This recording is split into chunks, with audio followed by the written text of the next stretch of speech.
It's my pleasure to introduce our luncheon speaker, John Spirk. John is the co-CEO of Nottingham Spirk, one of the country's leading open innovation and production development firms. Nottingham Spirk was established in Cleveland in 1972 by John and his partner, John Nottingham. The two first met at the Cleveland Institute of Art. Upon graduation, after turning down lucrative job offers from Fortune 500 companies, they started Nottingham Spirk. Today, the firm has over 70 employees and produces products ranging from consumer appliances to household items and medical devices. John is going to talk to us today about innovation and new product development. Please help me in welcoming John.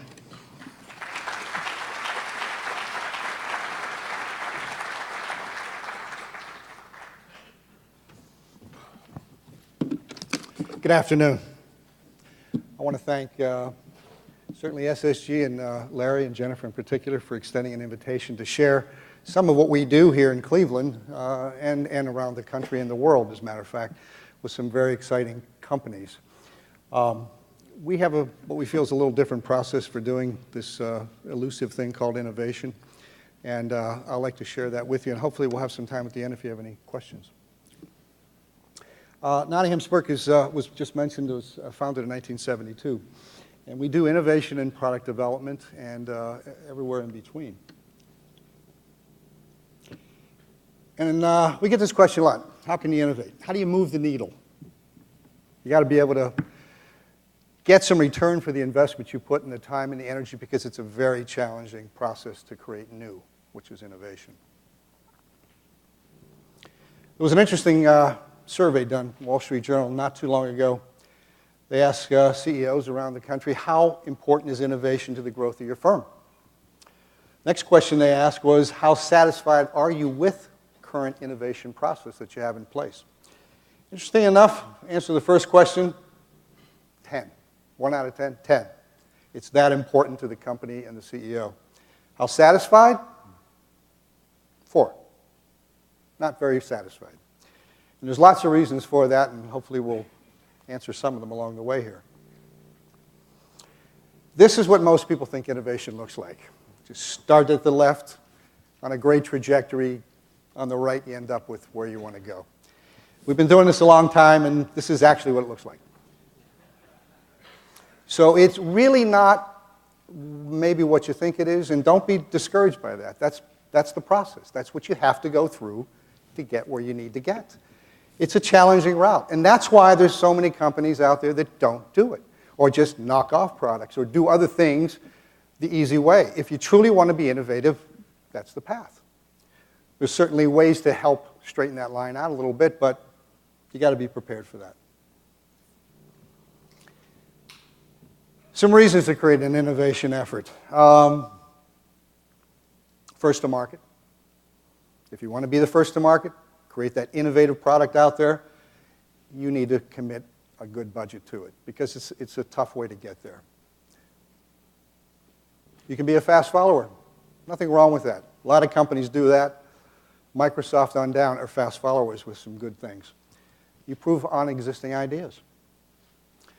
Venture capital, everything is really a high risk, but it's very high returns. High tech, always looking for new things, pushing the envelope. It's very innovative. That's certainly a way to get for a reason. Establish a business, really literally ground up, creating or addressing declining sales in core markets, and we'll talk more about core markets in a minute. Plan to exit past expertise and change direction. I mean, you can make various corrections along the way, which is something you ought to always be looking at in the future.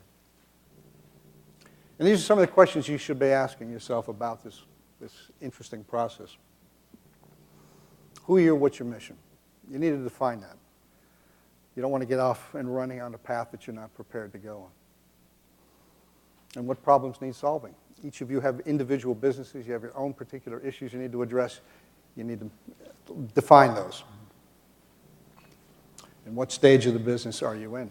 Is it an early stage, mature business, or somewhere in between? And what resources are needed? You may have a great team internal, but you may be lacking in some areas, so you look outward. Or you bring a combination of both. And how will you measure that success? Is it pure sales? Is it market share? Is it so on? And there's different types of innovation models out there. There's core innovation. They're safe, but they're low return. They're incremental, and they're improvements to existing products. There's adjacent innovations. They're expanding current capabilities in customers. They attract new customers, and so on. We'll talk about some specifics on each one of these. And then there's this disruptive innovation. And that's really where you're setting up a leadership. They're game-changing, high return, high risk. And they're true inventions in many cases. But they create new markets that didn't exist before. Now, how do you get started? You keep the core business going, and then you innovate around it. I mean, that's your base to work from. You balance your approach, 70-20-10. 70% in your core, that's your base business. 20% adjacencies, a little easier to get to, and 10% for the disruptive side. Most expensive, most risky, but have the potential for the highest return. Then you identify a manageable number of ideas to implement. You focus on projects that solve a problem, and you quickly kill the weaker ideas. You justify these ideas with the customers and major market offerings. We put a lot of time in insights. Talk to our customers. And then you pick individuals inside and outside of the company that are specialists and are passionate about your particular business. And think of these as, working together. A baseball team talking about the Indians, they have to have the pitcher and the catcher have to be on the same page. That's how you coordinate things. On and on. Nurses and doctors in hospital rooms, firehouses. And you want to set the stage for successful innovation. You want to create an innovative culture. This is our office. We have a restored Christian Scientist church. It was built in 1930. It looks very much like Severance Hall. It is an inspiring environment. People who come here say it's like going to Disneyland, and it really is.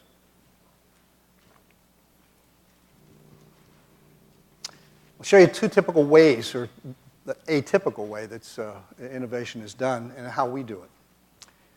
You've got the silo approach, which is, you've got all these pieces and parts coming together, from insights to engineering, prototyping, and so on, and they're all bouncing around like a pinball machine.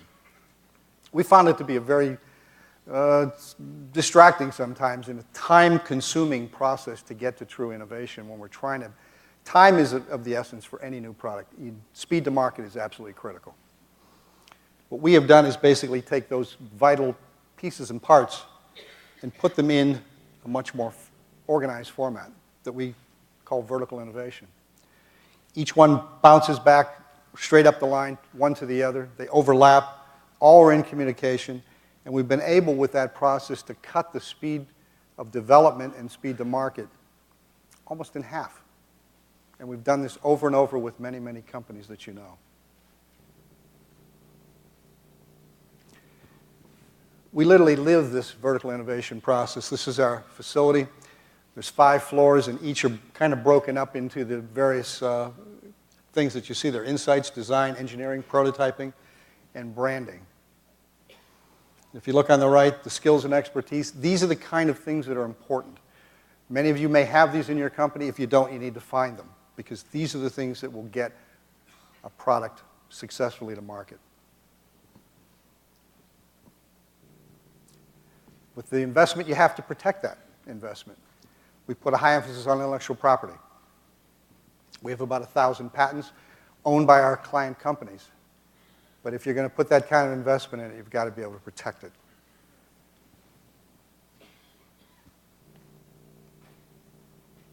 There's some strategies. We talk about ROI. Our version of ROI is return on innovation. If you're going to put the kind of investment in, you want to know what the returns are. This is under those 3 models we talked about a few minutes ago. Core innovation. Rentals, Aluminum foil, been around for a long time. If you watch the aluminum market lately and in the last couple of years, it's really become more and more commoditized. So they're looking for ways to expand their market. How do you grow that business? It's their core business. So what we did is work with our group, talk to our consumers, and found that there are some interesting opportunities out there.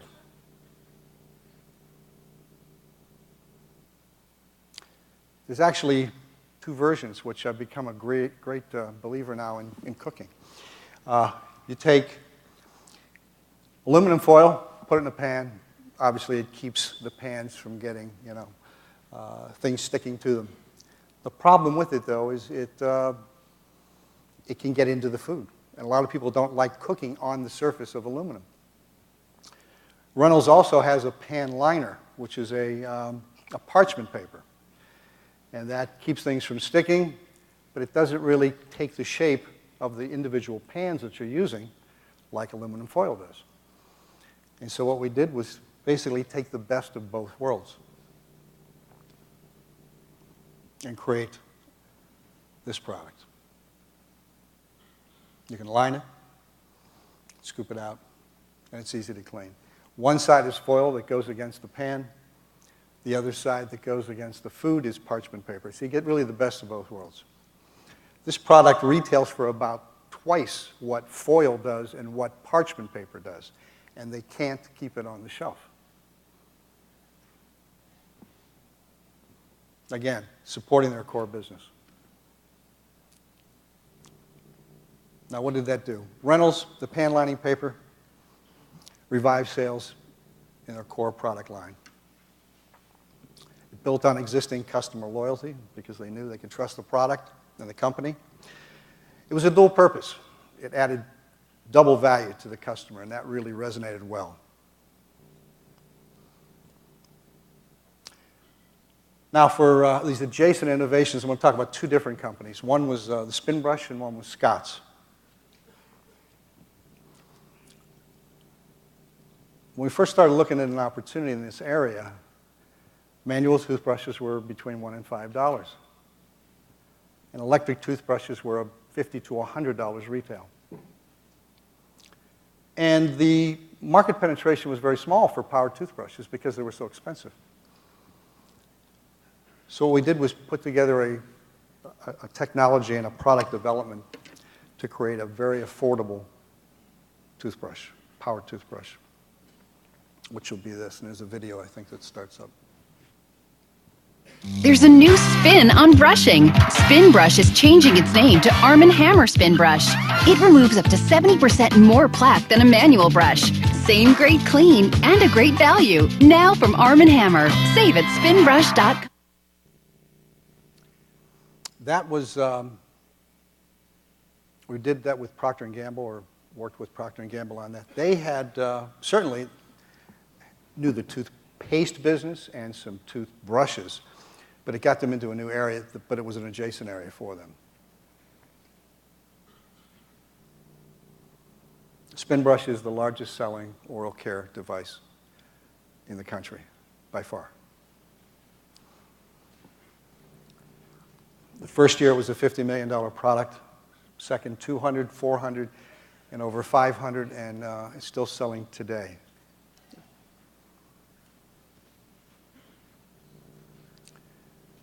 Spin Brush was the first mass-marketed electric toothbrush. And the company was a startup, but it was sold to Procter & Gamble. And it really grew the market share from 1% of powered toothbrushing to 30% today. Grew sales $500 million in 5 years. At its peak, they were manufacturing 400,000 toothbrushes a day. They were the largest buyer of AA batteries in the world. They were buying 1 million AA batteries a day. Now, P&G, you remember when they acquired Gillette, there was a bit of a conflict, so they had to jettison the Spin Brush. It's now a Church & Dwight property. Now, the next one I want to talk about is Scott's, the Scott Snap. Scott's, as you probably know and probably use their products and fertilizers and so on. They're probably the largest producer of garden care products in the world. They have a spreader, the typical trough-type spreader.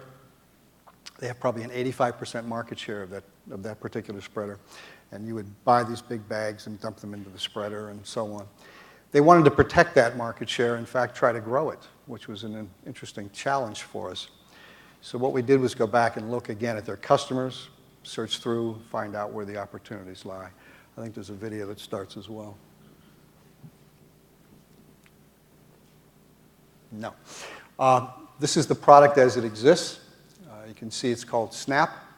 The idea is you take the bag and it just snaps into it. I think the video will explain. Having a great lawn doesn't have to be complicated. In fact, now it's a Snap. Meet Snap, the all-new spreader system from Scotts. No heavy bags, no messy pouring, and no guesswork. Just snap in a Snap pack, lock, and go. A great lawn made easy. The Snap from Scotts. For more information, visit scottsnap.com. Now again, this was a product that they wanted to take all the guesswork out for the customer. And it actually grew the market share for them.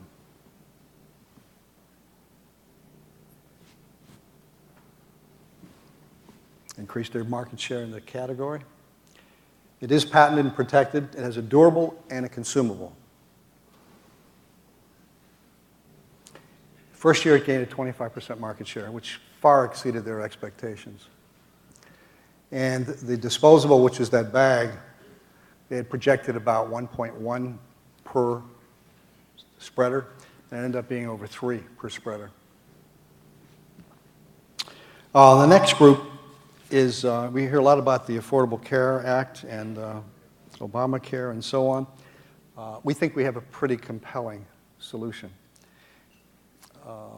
HealthSpot was a disruptive innovation. It's on the campus now of, in a few spots, Cleveland Clinic, UH, in this area, in Columbus as well. And it basically is a kiosk for seeing a doctor, setting up appointments. There's an attendant with you. It's not self-serve, but it has some interesting technological features to it. I think there's now the video will go through kind of what you expect now. You wake up in the morning, either you or a child maybe has an earache, it hurts. You decide, what do? You have to call in sick, take off work. If it's a child, you have to call in, take off, take the child out of school, get them to a doctor, call for an appointment. It's a very complicated, time-consuming, and expensive proposition for a parent in particular. And so this is a way to alleviate a lot of those challenges. This is typically what happens.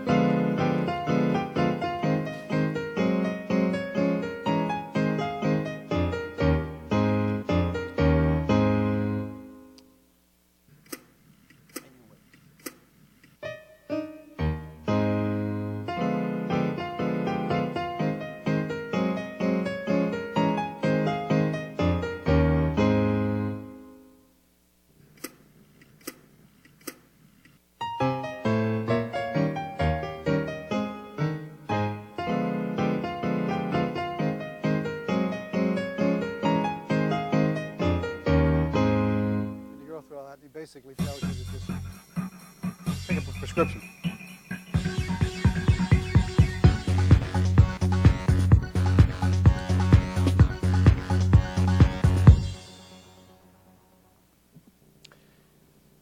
me tell you a little more about this. The thing that's interesting about it is it's a great model because you've got patients, providers, and payers. And it really is a win-win for all. For the patient, obviously more convenient, better access, more accurate, less exposure to those nasty hospital infections. Providers, higher revenue, more accurate, covers a wider geography, and the load balancing is much better. Payers, change in status, market leverage, efficiency, and new positions with the reform. So it really does provide an excellent way to get the message there. It was introduced at the Consumer Electronics Show this past January, and it was awarded Best of Show at the CES show. Consumer Electronics Show is the largest trade show in the world in Las Vegas. And it also won one of the products of the future for popular science. Truly a disruptive technology. And the HealthSpot station, it really is the first integrated telemedicine and medical devices. You know, you see a lot of, or hear a lot about, you know, setting up a laptop, seeing the doctor. I mean, yeah, you can do that, but he doesn't have the technology to understand what's going on in your body. This particular device enables him to do that, or the doctor, and that's really where the difference is with this. And there's 7 revenue streams. You've got advertising, co-pays, monthly rentals and maintenance, disposables, prescriptions and generic drugs, physician referral, and over-the-counter coupons. So it's a very compelling business model. You need to be looking for innovations that move the needle. I hope I haven't rushed this too quickly. I wanted to make sure we're on schedule. If you have any questions, I'd be happy to answer them.